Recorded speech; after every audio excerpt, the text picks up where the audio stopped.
dialogue बेसि हल तुम्हार बाराहांफोर दाजा नुनो थांगासिनो दङ नैबे सावथुना फैनो थांगासिनो दङ बिनि सिगां मोनसे खामानि फैलायबाय दा नुगोन आपडेटखौ होयैनि सिगां जे नेक्स्ट भिडिअ बा बै मोनसे चेनेलाव मोनसे अलखद फैलायबाय जोंनियाव आंखौबो दा लिंहरदों आं थांनि बिनि सिगां फैला बिनि सिगांबो थांबाय थायो फैला सार आरो अफ्रि आदायाबो गाज्रि मोननाङा दाख्लैथ' बिथांमोननि एसे खोथाजों खोथा गेंग्रें गुंग्रें जानायाव ओरैबो फैला साराबो ओरै बुंहरबाय आदा अफ्रिनिफ्रायबो ओरै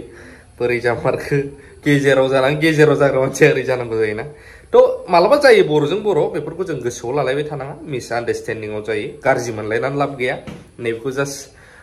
कमेडि टाइपआवसो आं बेखौ मोनसेखौ नोंथांमोननो देखायबाय दा जियानो जा आं देखायनो थांगासिनो दङ नमस्कार मेरे चैनल को सब्सक्राइब कीजिए सब्सक्राइब के बिना इस दुनिया में कुछ भी नहीं है आप लोग सब्सक्राइब करो तो मैं आगे जा पाएगा जोंहा मोस्ट पपुलार आमायसिखौ लाबोफायाबो जाया आं बेखौ एन्टारटेनमेन्ट हिसाबावसो लायो जिखुनु जाया गोदानै फैनो थांनाय सावथुन बा मा सावथुन बियो आरो सोरनि बिथोनावहाय आं नैखौ नोंथांमोननिसिम देखायनाय जाखो नायग्रोनानै लादो जों बर' हारियाहाय आलादा रायजो मोनाबा थांना थानांगौआ गोब्राबसै सोर आगु दागौ सोर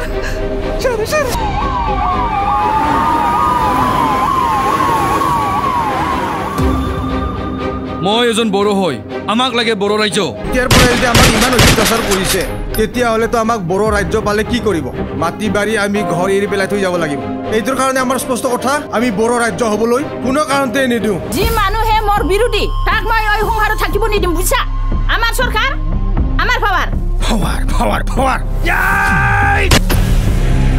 अन्नाय गैयै उदखारि सासे बर' सुबुं जानानै बर' आइजोनि सायाव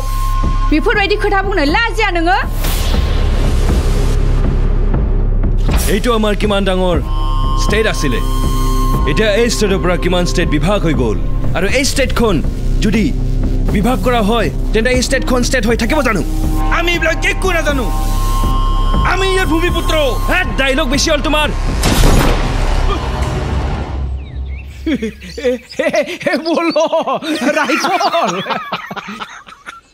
सिमां नुदोंमोन फोजानायानो मोजां जाबाय ओइ देखो सिख्ला मोदायानो हमारदोंसो फाग्ला सुदेम गोजोन मौसुमि बारनो फागुननि जावलिया बारनो जानानै जोनोम होआ नोंसोरा गथ'खौ बिग्रायदि खालामनो आं सासे बर' सुबुं बर' बिमानि गोरबोआव जोनोम लानाय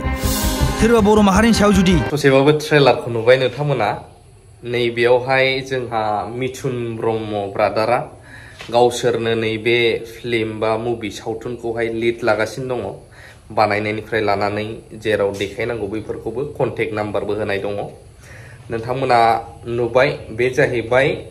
मुभिनि नेमा जोंहा जों बर' गोबांथार आर्टिस्टफोर दङ नोंथांमोना नुखाबाय मोजां फिल्म जानो थांगासिनो दङ बिथां मिथुन ब्रह्म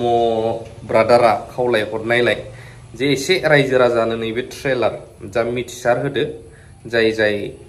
नुनो थांगासिनो दङ बावैसो समनि उनावनो जाय थांलांलायलांबाय बावैसो समनि उनावनो आरो जायफ्रा माखासे जायगाफोरावहाय गोदानै देखायहैनो फुजाफ्राव माफ्रावबा कन्टेक्ट खालामनो हासिगोन कन्टेक्ट नाम्बारखौबो होखाबाय आरोना बिनि थाखायनो आं ब्रादारनि थिनहरनाय बायदि नैबेखौ नोंथांमोननियावहाय शेयार खालामनानै होबाय जाहाथे गोबांथार मिथियैफ्रा मिथिबावो जोंनि बर' समाजाव हारिमुखौ जौगालांहोनोब्ला निश्चय जोंनो बिदि क्रिएटिभिटी थानाय माखासे डाइरेक्शन आरो आर्टिस्टफोरखौ नांगौ बेनोल' गावजों गाव मोनसा मोनसि जालायनायखौ दसे दोनथ'नानैब्लाबो जाहाथे जोंनि हारिनि बहुद नांबावगौ जोंना जौगानो दासिमबो बेफोरबायदिखौहाय नोंथांमोनाबो हेफाजाब होयो शेयार खालामनानै आरो गोबांथार जायगायाव आं सानो अनसायजागोन नैबे मुभिया थ' जायफोर डाइरेक्टर प्रडिउसार बिथांमोननि नैबे खावलायहरनायावनो आं बेखौ नोंथांमोननो देखायनाय जाबाय माबायदि मोनदों कमेन्ट खालामनो हागोन आरो शेयार खालामनो हागोन